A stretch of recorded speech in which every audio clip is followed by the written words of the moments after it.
তেলেংগানাত অথন্তৰ তেলেংগানাত কি ঘটিল তেলেংগানাত যি ঘটিল সেই দৃশ্য আমি আপোনালোক দেখুৱাম হায়দৰাবাদত হিমন্ত বিশ্ব শৰ্মা অসমৰ মুখ্যমন্ত্ৰী হিমন্ত বিশ্ব শৰ্মাৰ এটা ৰেলী আছিল হিমন্ত বিশ্ব শৰ্মা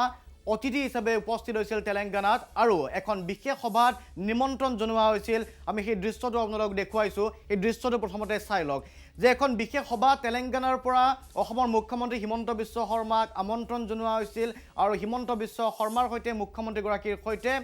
অসম চৰকাৰৰ এগৰাকী মন্ত্ৰী জয়ন্ত মল্ল বৰুৱাও উপস্থিত আছিল এই সভাখনত আপোনালোকে স্ক্ৰীনত দেখা পাইছে জয়ন্ত মল্ল বৰুৱা আৰু অসমৰ মুখ্যমন্ত্ৰী হিমন্ত বিশ্ব শৰ্মাক তাৰ পাছতে আপোনালোকে দেখা পাইছে যে এগৰাকী ব্যক্তি উঠি আহিছে মঞ্চৰ ফালে যি সময়ত মঞ্চত হিমন্ত বিশ্ব শৰ্মা আছিল আকাৰী কাৰণ মুখ্য অতিথি আছিল আজি হিমন্ত বিশ্ব শৰ্মা গণেশ বিসৰ্জন কাৰ্যসূচী এটাত নিমন্ত্ৰণ জনোৱা হৈছিল অসমৰ মুখ্যমন্ত্ৰীগৰাকী এই ব্যক্তিগৰাকী দেখা পাইছে সেই ব্যক্তিগৰাকী হৈছে টিআৰএছ দলৰ কৰ্মী টিআৰএছৰ সেই অঞ্চলৰ সম্ভাব্য প্ৰাৰ্থী বুলি জানিব পৰা গৈছে আৰু তাৰ পাছতে মাইকটো নিজৰ হাতত লৈছে আৰু মন্ত্ৰী হিমন্ত বিশ্ব শৰ্মাক কিবা এটা অভিযোগ দিবলৈ চেষ্টা কৰিছিল আৰু সেই সময়তে টনা অজৰা এই সভাখনৰ পৰা সেইগৰাকী ব্যক্তিক লৈ যোৱা হ'ল এই কথাটো চৰ্চাত আহিছে যে টিআৰএছৰ কৰ্মীজনে প্ৰতিবাদ সাব্যস্ত কৰিব বিচাৰিছিল আৰু আৰক্ষীয়ে আঁতৰাই লৈ গৈছিল টিআৰএছ কৰ্মীজনক সভাস্থলীত সৃষ্টি হৈছিল এক হুলস্থলীয়া পৰিৱেশৰ তাৰ পাছতে কাৰণ গণেশ পূজাৰ বাবে গৈছিল অসমৰ মুখ্যমন্ত্ৰীগৰাকী গণেশ পূজাৰ বিসৰ্জন কাৰ্যসূচীলৈ নিমন্ত্ৰণ জনাইছিল অসমৰ মুখ্যমন্ত্ৰীগৰাকী তেলেংগানাত ইয়াৰ পূৰ্বেও অসমৰ মুখ্যমন্ত্ৰীগৰাকীয়ে গৈছে আৰু তাত তেলেংগানাত ৰাজনৈতিক আক্ৰমণ কৰাৰ পৰিলক্ষিত হৈছিল মন্তব্য দিছিল কিন্তু আজিৰ এই সভাখন আছিলে আচলতে গণেশ বিসৰ্জনৰ কাৰ্যসূচী তাত উপস্থিত আছিল আৰু তাত টিআৰএছৰ যি আঞ্চলিক ৰাজনৈতিক দল তেলেংগানাত টিআৰএছৰ এইগৰাকী কৰ্মী গৈ উপস্থিত হৈছিল তাৰ টিকট প্ৰত্যাহী বুলি জানিব পৰা গৈছে সেই বিশেষ সমষ্টিটোৰ আৰু অসমৰ মুখ্যমন্ত্ৰী নিৰ্বাচন কেন্দ্ৰিক সঘন ভ্ৰমণ তেলেংগানাত সেই কথা ইতিমধ্যে আপোনালোক জানে এনে সময়তে সাহসীয় টিআৰএছৰ যি প্ৰতিবাদ এই প্ৰতিবাদে বহু প্ৰশ্নৰ অৱতাৰণা কৰিছে আমি আপোনালোক শুনাব বিচাৰিছোঁ এই দৃশ্যটো আপোনালোকে দেখা পাইছে ঘটনাটো কি ঘটিল মন্ত্ৰী জয়ন্ত মল্ল বৰুৱা মুখ্যমন্ত্ৰীগৰাকীৰ লগতে আছিল সমীপতে আছিল আমি জয়ন্ত মল্ল বৰুৱা ডাঙৰীয়াৰ সৈতে সংযোগ স্থাপন কৰিবলৈ চেষ্টা কৰিছোঁ আৰু জয়ন্ত মল্ল বৰুৱা ডাঙৰীয়াৰ পৰাই জানিম আচলতে প্ৰকৃততে কি কাৰণে এনে এক পৰিস্থিতিৰ সন্মুখীন হ'বলগীয়া হৈছে অসমৰ মুখ্যমন্ত্ৰীগৰাকী বা মন্ত্ৰী জয়ন্ত মল্ল বৰুৱাও তাত যিহেতু নিজে উপস্থিত আছিল কিহৰ প্ৰতিবাদ এয়া আৰু ব্যক্তিগৰাকীয়ে কি প্ৰতিবাদ সাব্যস্ত কৰিব বিচাৰিছিলে কি ক'ব বিচাৰিছিলে জয়ন্ত মল্ল বৰুৱা ডাঙৰীয়া আপোনাৰ পৰা জানিব বিচাৰিছোঁ আজি যিটো কাৰ্যসূচী আছিল এইটো গণেশ উৎসৱৰ লগত এইটো বিসৰ্জনৰ যিটো কাৰ্যসূচী আৰু এই কাৰ্যসূচীত মুখ্যমন্ত্ৰী ডাঙৰীয়াই অহাৰ আগতে কেইবাটাও মন্দিৰ বা কেইবাটাও কাৰ্যসূচীত গৈছিলে আৰু মুখ্যমন্ত্ৰী ডাঙৰীয়াৰ এই ভ্ৰমণে ইয়াৰ টিআৰএছৰ লোকসকলক শংকিত কৰাটো আজি প্ৰতিফলিত হৈছে মুখ্যমন্ত্ৰী ডাঙৰীয়াই ইয়াৰ যিটো জনপ্ৰিয়তা বা আমি আজি তেলেংগানাত আমাৰ মাননীয় মুখ্যমন্ত্ৰী ডক্টৰ হিমন্ত বিশ্ব শৰ্মাৰ যিটো জনপ্ৰিয়তা দেখিলো বিশেষকৈ শ্যামবাবা মন্দিৰতে হওক ভাগ্যলক্ষ্মী মন্দিৰতে হওক যলৈকে গৈছে তাত লোকাৰণ্য মানুহে অকল হেঁচা মাৰি ধৰিছে চেলফি উঠিবলৈ আহিছে মানুহে চিনাকি হ'বলৈ আহিছে আৰু শেষত যিটো কাৰ্যসূচী আছিল সৰ্বশেষৰ কাৰ্যসূচী তাত লক্ষ লক্ষ মানুহ এনেকুৱা এটা মানুহৰ ভিৰ যে তাত মানে বিৰতি বাদ নোপোৱা অৱস্থা আৰু সেই পৰিৱেশটো বা সেই ধৰণৰ আমাৰ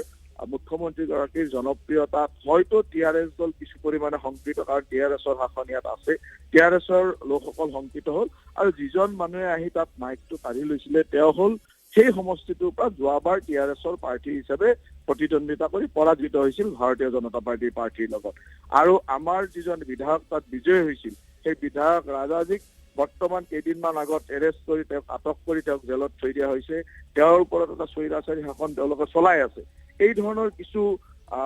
তেওঁলোকৰ মানে হতাশা ফুটি উঠা দেখা যায় যে আজি এই ঘটনাটোত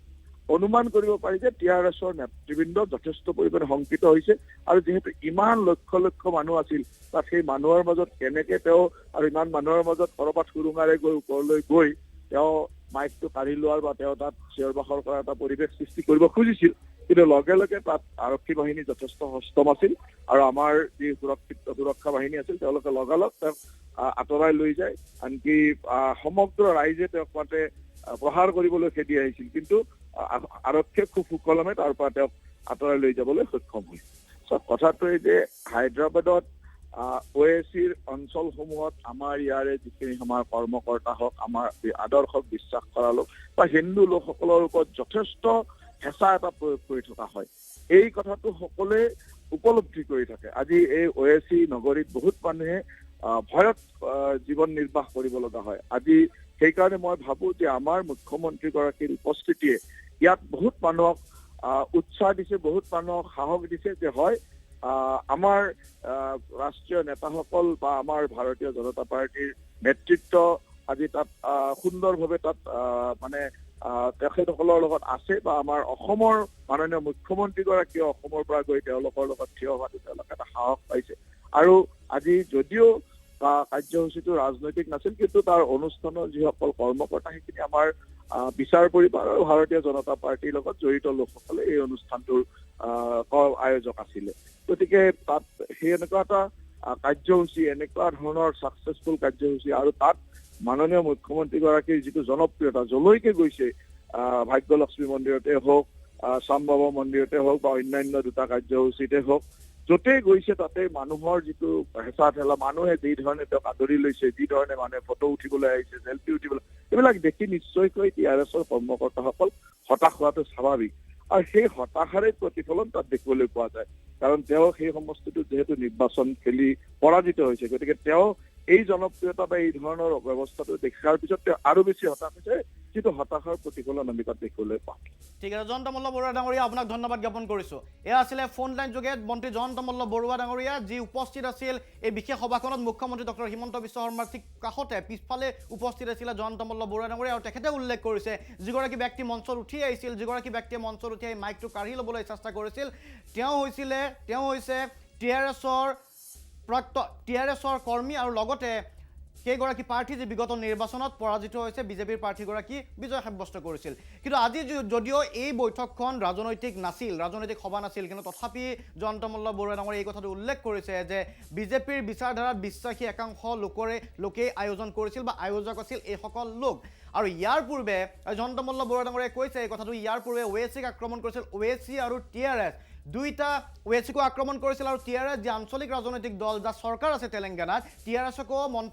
মুখ্যমন্ত্ৰী হিমন্ত বিশ্ব শৰ্মাই কিন্তু তেলেংগানা ভ্ৰমণত চোকা আক্ৰমণ কৰিছিল, ৰাজনৈতিক সমালোচনা, বাক বিতণ্ডা তাত হৈছিল। আৰু এইবাৰ দেখিবলৈ পোৱা গৈছে যে তেলেংগানাত যিখন হায়দৰাবাদত সভা অনুষ্ঠিত হৈ আছিল, আজি কেইবাটাও মন্দিৰ দৰ্শন কাৰ্যসূচী আছিল, আৰু তাৰ পাছত এইখন সভা অনুষ্ঠিত হৈছিল আৰু যথেষ্ট সংখ্যক লোকে ভিৰ কৰিছিল। তাৰ মাজতে কিন্তু TRSৰ কৰ্মীগৰাকীয়ে মঞ্চত উঠি আহিল আৰু হাতত মাইক লৈ এই ধৰণৰ এটা পৰিৱেশৰ সৃষ্টি কৰিছে। সমগ্ৰ দেশৰ এতিয়া দৃষ্টি এই দৃশ্যটোত বিশেষকৈ গৈছে। মই সম্পূৰ্ণৰূপে এবাৰ দৃশ্যটো দেখুৱাব বিচাৰিছোঁ।